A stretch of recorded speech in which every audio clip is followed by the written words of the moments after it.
మా latest videos కోసం మా ఈ తెలుగు న్యూస్ ఛానల్ సబ్స్క్రైబ్ చేసి గంట సింబల్ యాక్టివేట్ చేసుకోండి. ప్రతి ఒక్కరూ కూడా రోజు పూజ చేస్తూ ఉంటారు. దీపం పెట్టటము, దేవుడికి పూలు పెట్టి పూజ చేయటం, ఇవన్నీ కూడా సర్వసాధారణంగా మనం పాటించేవే.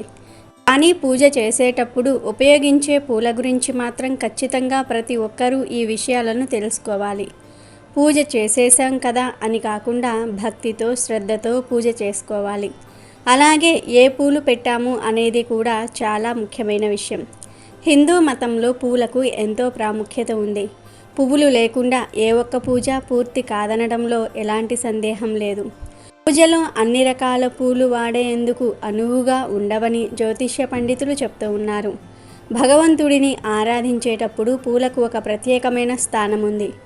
భక్తిపూర్వకంగా పూలను పెడుతూ ఉంటాము. అయితే కొన్ని పూలు పూజకు అస్సలు పనికిరావని గ్రంథాల్లో చెప్పబడింది. దేవుడికి ఏ పూలతో పూజ చేయకూడదు, అలానే ఎటువంటి పూలతో పూజ చేస్తే మంచి ఫలితాలు వస్తాయి, ఫ్రిడ్జ్లో పెట్టిన పూలతో పూజ చేయవచ్చా, దేవుడికి పెట్టిన పువ్వు కింద పడితే తిరిగి మళ్ళీ దేవుడికి పెట్టవచ్చా అనే సందేహాలను ఈరోజు మనం ఈ వీడియోలో వివరంగా తెలుసుకుందాము. ఫ్రెండ్స్, ఫస్ట్ అయితే ఈ వీడియోకి ఒక లైక్ కొట్టి మా ఛానల్ని సబ్స్క్రైబ్ చేసుకుని మాకు సపోర్ట్ చేయండి. ఎందుకంటే మాకు మీ సపోర్ట్ చాలా అవసరం. పువ్వుతో ఎప్పుడూ పూజలు చేయకూడదు. మొగలి పువ్వుతో పూజ చేస్తే మంచి ఫలితం రాదు. వాసనకు పాములు వస్తాయి. కాబట్టి మొగలి పువ్వులను ఎప్పుడూ పూజకు వాడకండి. ఈ పువ్వు పూజకు పనికిరాదని శాపం కూడా ఉంది. అలాగే బంతి పూలను పూజలో అస్సలు వాడకూడదు. దీనికి కారణం ఏమిటి అంటే క్రిమికీటకాలను ఈ పువ్వులు ఎక్కువగా ఆకర్షిస్తూ ఉంటాయి. అందుకే దేవుని దగ్గరకు పురుగులు వస్తాయి అన్న కారణంతో బంతి పువ్వులు పూజకు ఉపయోగించరు. ముళ్ళు కలిగిన పువ్వులు, రెక్కలు తెగిన పూలు కూడా పూజకు అస్సలు వాడకూడదు. పారిజాత పూలు తప్ప ఇతర ఏ పువ్వులు అయినా నేల మీద పడినచో అవి దేవుని పూజలో వాడకూడదు. పూజ సమయంలో దేవుడికి పూలు సమర్పించే ముందు వాటిపై నీళ్లు చల్లి కడుక్కోకూడదు. శ్రీ మహావిష్ణువుకు ఉమ్మెత్త పువ్వులను ఎట్టి పరిస్థితుల్లోనూ కూడా సమర్పించకూడదని శాస్త్రాలు చెప్తూ ఉన్నాయి. చేపట్టిన పనులలో తరచూ ఆటంకాలు ఎదురవుతూ ఉంటే ఆదివారం రోజున సూర్య భగవానుణ్ణి ఎర్ర మందార పూలతో పూజించటం వల్ల ఆటంకాలు తొలగిపోయి మీ పనులలో విజయం సాధిస్తారు. దేవతలకు మొగ్గలు సమర్పిస్తే చంపా పువ్వులు, తామర పువ్వులు తప్ప మరే ఇతర పూల మొగ్గలు సమర్పించకూడదు. పూర్తిగా వికసించిన పువ్వులను మాత్రమే దేవుడికి సమర్పించాలి. ఐశ్వర్యానికి ఆదిదేవత అయిన లక్ష్మీదేవికి ఇష్టమైనవి కమలం పూలు. లక్ష్మీదేవిని కమలాలతో పూజిస్తే మీకు అష్టైశ్వర్యాలు చేకూరుతాయి. శివ పూజలో శివుడికి భక్తులు తెల్ల పువ్వులు, బిల్వపత్రము, శంకుపూలతో పూజ చేస్తే మంచి ఫలితం ఉంటుంది. శివుడికి బిల్వపత్రాన్ని సమర్పించాలనుకున్నప్పుడు మీ వద్ద బిల్వ ఆకులు లేకపోతే మీరు ఒకసారి ఉపయోగించిన బిల్వ ఆకులను మళ్ళీ ఉపయోగించుకోవచ్చు. కానీ ఈ ఆకును 3 రోజులు మాత్రమే తిరిగి ఉపయోగించవచ్చునని గుర్తుపెట్టుకోండి. 108 మందార పూలతో అమ్మవారిని పూజిస్తే ఎలాంటి కోరికైనా వెంటనే తీరుతుంది. ఎర్ర మందారము, తెల్ల జిల్లేడు, ఉమ్మెత్త గన్నేరు పూలతో వినాయకుడిని పూజిస్తే మీ కోరికలు చాలా తొందరగా తీరుతాయి. ఈ పూలు విఘ్నేశ్వరుడికి చాలా ఇష్టం. ఈ పువ్వులు పాజిటివిటీని పెంచుతాయి. వినాయకుడికి ఈ పూలతో పూజ చేస్తే మీ కష్టాలు తీరుతాయి. తులసి తప్ప మిగిలిన పూలు అన్నీ వినాయకుడికి సమర్పించవచ్చు. హనుమంతుడికి మల్లెపూలు అంటే చాలా ఇష్టం. కాబట్టి ఆంజనేయ స్వామి పూజ సమయంలో మల్లెపూల నూనెను సమర్పిస్తారు. ప్రతి శనివారం హనుమంతునికి మల్లెపూలు సమర్పించి మీ కోరిక చెప్పుకుంటే ఖచ్చితంగా నెరవేరుతుంది. ఎర్ర మందార పూలను ఇంటి ఆవరణలో ఉంచటం వల్ల వాస్తు దోషాలు ఏమైనా ఉంటే తొలగిపోతాయని వాస్తు పండితులు చెప్తూ ఉన్నారు. నేలపై పడిన పువ్వులను పూజకు వాడరాదు. ఎడమ చేతి నుండి తీయబడిన పువ్వులను కూడా పూజకు వాడరాదు. మరొకరి కోపానికి గురిచేసి తెచ్చిన పువ్వులు భగవంతుని పూజలో ఫలించవు. సువాసన లేని పువ్వులు, దుర్వాసన వెదజల్లుతున్న పువ్వులు, అపవిత్రమైన ప్రదేశంలో పెరిగిన పువ్వులను కూడా పూజకు వాడకూడదు. దొంగతనంగా కోసి తెచ్చిన పూలతో పూజ చేసినా ఎలాంటి ఫలితం రాదు. ఇంట్లో మొక్క నుండి పువ్వులు కోసుకున్నప్పుడు దానికి కృతజ్ఞతలు చెప్పాలి. పూజకు పువ్వులను ఎంచుకునేటప్పుడే మన పూజ ఫలబద్ధకం కావాలని ప్రార్థించాలి. సూర్యదేవునికి పూజ చేసేటప్పుడు బిల్వ పత్రాలు లేదా బిల్వ ఆకులను అస్సలు సమర్పించకూడదు. సూర్య భగవానుడికి తెల్ల జిల్లేడు పుష్పాలతో పూజిస్తే ఆరోగ్యాన్ని ప్రసాదిస్తాడని భక్తుల విశ్వాసం. పూజ చేసే క్రమంలో చాలామందికి ఎన్నో రకాల సందేహాలు అనేవి వస్తూ ఉంటాయి. చాలామంది పూజ కోసం పువ్వులను తీసుకుని వచ్చి వాటిని ఫ్రిడ్జ్లో పెడుతూ ఉంటారు. వాటిని మరుసటి రోజు పూజకు ఉపయోగిస్తూ ఉంటారు. మరి దేవుడి పూజ కోసం తెచ్చిన పువ్వులను ఫ్రిడ్జ్లో పెట్టవచ్చా, పెట్టకూడదా, పెడితే ఎటువంటి ఫలితాలు కలుగుతాయి అనే విషయాన్ని ఈరోజు మనం ఈ వీడియోలో తెలుసుకుందాము. గడిచిన కాలంలో ప్రతి ఒక్కరూ ఆహారాన్ని ఒక క్రమ పద్ధతిలో సమయానికి చేసుకుని తినేవారు. కానీ ఇప్పుడు పరిస్థితి అందుకు భిన్నంగా ఉంటుంది. ఆధునిక టెక్నాలజీ అందుబాటులోనికి వచ్చింది. ఉద్యోగాలు చేస్తున్న వారికి సమయానికి చేసుకునే తీరిక చేసుకోవడానికి సమయము సరిపోవటం లేదు. అందుకే కొన్ని రకాల ఆహార పదార్థాలను ఎక్కువగా చేసుకుని ఎక్కువ రోజులు వచ్చేటట్లుగా ఫ్రిడ్జ్లలో పెట్టుకుంటూ ఉన్నారు. ఉదయం, మధ్యాహ్నము, రాత్రి మిగిలిన ఆహార పదార్థాలను ఫ్రిడ్జ్లో పెట్టుకుని మరుసటి రోజు తింటూ ఉన్నారు. వేసవి కాలంలో అయితే ఎక్కువగా ఫ్రిడ్జ్లలోనే అన్ని ఆహార పదార్థాలు కనిపిస్తూ ఉంటాయి. బయట వేడిగా ఉండటం వల్ల ఆహారము త్వరగా చెడిపోతుంది అనే ఉద్దేశంతో ఫ్రిడ్జ్లో పెట్టడం నేర్చుకున్నారు. వాటితో పాటు పువ్వులను కూడా ఫ్రిడ్జ్లో పెడుతూ ఉన్నారు. వాటినే దేవుడి పూజకు ఉపయోగిస్తూ ఉన్నారు. సాధారణంగా మనం పూజ చేసేటప్పుడు దేవుని పుష్పాలతో అలంకరించి పూజిస్తూ ఉంటాము. ఫలానా పువ్వులు అని లేకుండా మనకు అందుబాటులో ఉన్న పుష్పాలతో స్వామివారికి అలంకరించి పూజ చేయటం ఆనవాయితీగా వస్తోంది. అయితే పూజ చేసే సమయంలో పువ్వులను ఎందుకు అలంకరిస్తారో బహుశా చాలామందికి తెలియకపోవచ్చు. సాధారణంగా మనం పూజ చేసేటప్పుడు స్వచ్ఛమైన మనస్సుతో, భక్తి శ్రద్ధలతో స్వామివారిని తలుచుకుని ఎవరైతే పుష్పాలను, లాలను స్వామివారికి నైవేద్యంగా సమర్పిస్తారో అలాంటి వారు భక్తితో పెట్టిన నైవేద్యాన్ని తృప్తిగా ఆరగిస్తానని సాక్షాత్తు ఆ శ్రీకృష్ణ భగవానుడు భగవద్గీతలో తెలియజేశారు. ఎవరైతే భక్తితో, స్వచ్ఛమైన మనసుతో స్వామివారిని వేడుకుంటారో వారి వెన్నంటే ఉండి కాపాడుతానని నమ్ముతూ ఉంటారు. అందువల్ల మనం పూజలో పుష్పాలను ఉపయోగిస్తాము. మనం ఫ్రిడ్జ్లో అనేక రకాల వస్తువులు అనేవి పెడుతూ ఉంటాము. మనిషికి ఆహారం ఎంత అవసరమో భగవంతుణ్ణి పూజించటం కూడా అంతే అవసరం. ఎవరి ఆచారాన్ని బట్టి వాళ్ళు పూజలను చేసుకుంటూ ఉంటారు. కొంతమంది పూజకు ఉపయోగించే పువ్వులను ఫ్రిడ్జ్లో పెడుతూ ఉంటారు. ఫ్రీజర్ అనేక రకాల వస్తువులతో పాటు పువ్వులను పెడుతూ ఉండటం, పువ్వులు పెట్టిన చోట మాంసాహారాన్ని కూడా పెడుతూ ఉంటాము. అలా పెట్టిన దానిని తీసుకొని ఆ పువ్వులను పూజకు ఉపయోగిస్తూ ఉంటాము. మీకు ఏది తప్పు అని అనిపిస్తే ఆ పనిని చేయకూడదు. అంటే ఫ్రిడ్జ్లో రకరకాల వస్తువులతో పాటు పువ్వులను కూడా పెట్టడం అనేది మీకు ఇష్టం అనిపిస్తే చేయవచ్చు, లేకపోతే లేదు. ఎవరి ఆచారాన్ని బట్టి వాళ్ళు చేయవచ్చు. కానీ దేవుడికి ఉపయోగించే పువ్వులను ఫ్రెష్గా చెట్టు నుండి కోసి వాటిని పూజకు ఉపయోగించుకోవాలని శాస్త్రాలు చెప్తూ ఉన్నాయి. కొంతమందికి ఫ్రెష్ పువ్వులు దొరకవు. అటువంటి వారు ముందు రోజే పువ్వులను కొని తెచ్చుకొని ఫ్రిడ్జ్లో పెట్టుకుంటూ ఉంటారు. వాటిని మరుసటి రోజు పూజకు ఉపయోగిస్తూ ఉంటారు. ఇలా చేయటం తప్పు కాదని శాస్త్రాలు చెప్తూ ఉన్నాయి.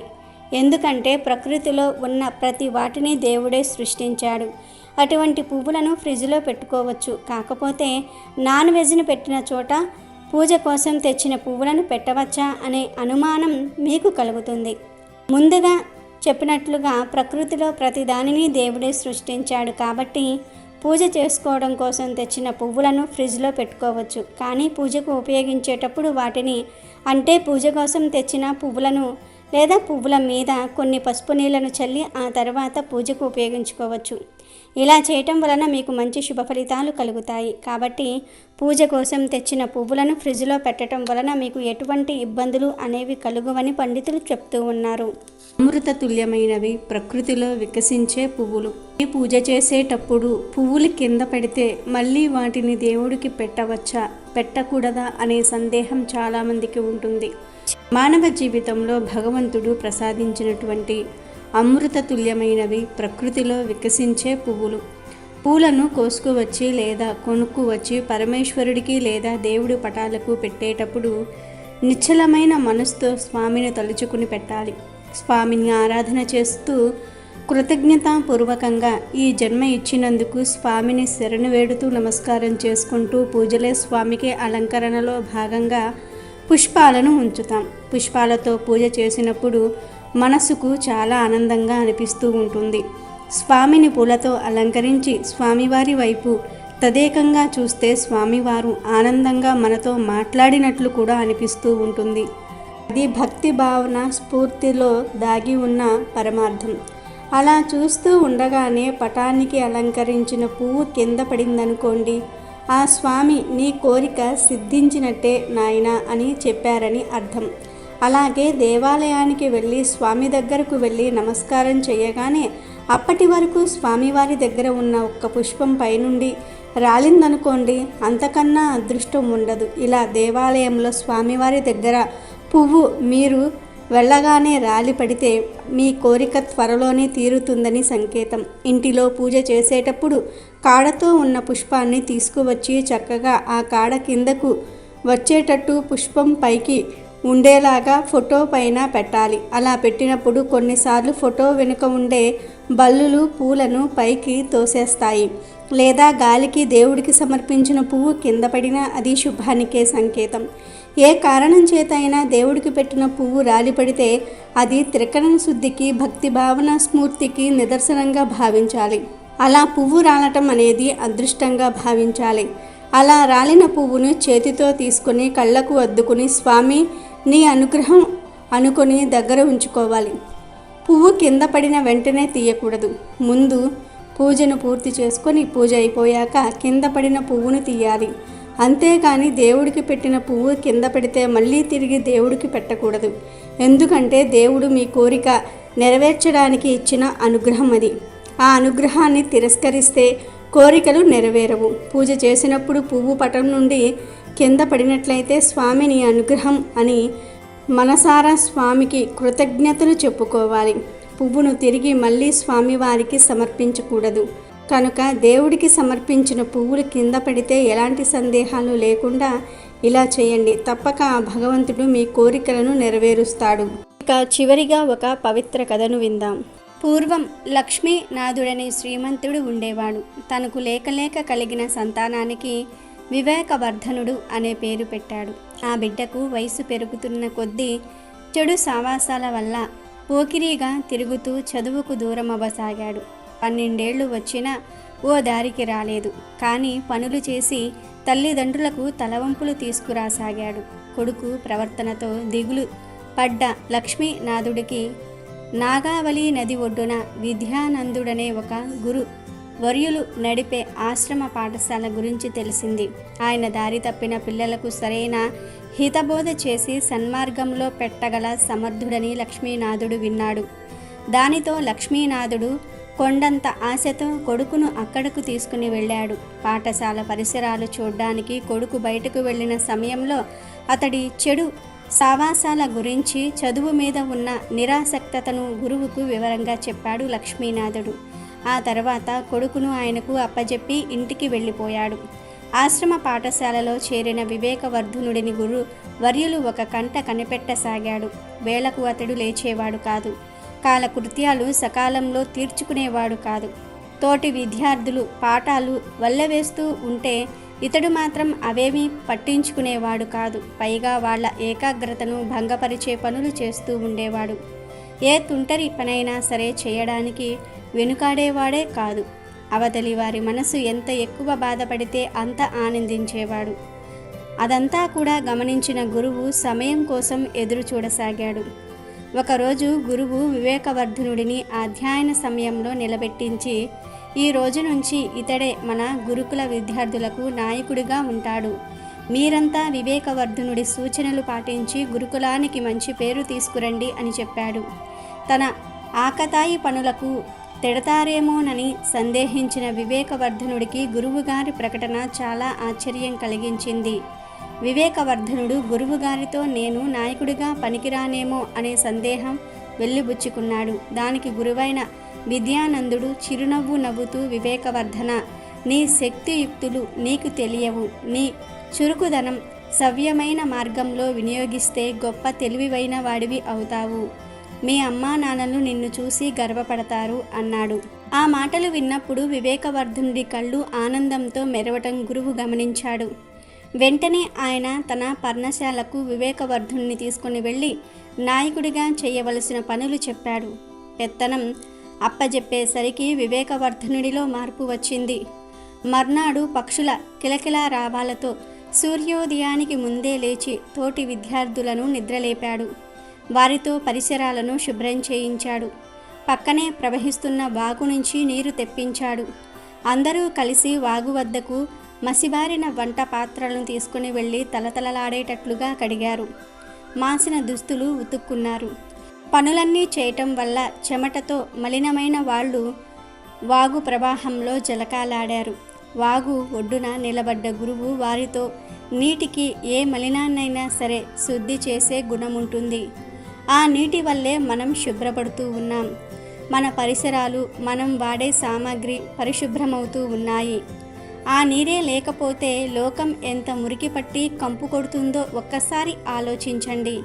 ఇప్పుడు నీటి గొప్పతనం మీకు ఎందుకు చెప్తున్నాను అంటే, నీరు లాంటిదే చదువు కూడా. విద్య మనసులోని మలినాలు పోగొడుతుంది, వివేకాన్ని కలిగిస్తుంది, మంచి మార్గం చూపిస్తుంది. మీరు జ్ఞానం కోసం ఇక్కడ చేరారు. మంచివారిగా ఎదిగి మీ తల్లిదండ్రులకు, గురువులకు, దేశానికి మంచి పేరు తీసుకురండి అని అన్నాడు. గురువుగారి మాటలు వివేకవర్ధనుడి మీద చక్కగా పనిచేశాయి. అప్పట్నుంచి చక్కగా విద్యార్జన చేసి బుద్ధిమంతుడిగా పేరు తెచ్చుకున్నాడు. అమెజాన్లో బెస్ట్ డిస్కౌంట్స్ కోసం వీడియో డిస్క్రిప్షన్లో లింకు ఉంది, చూడండి. అలాగే మా టెలిగ్రామ్ ఛానల్ సబ్స్క్రైబ్ చేసుకోండి.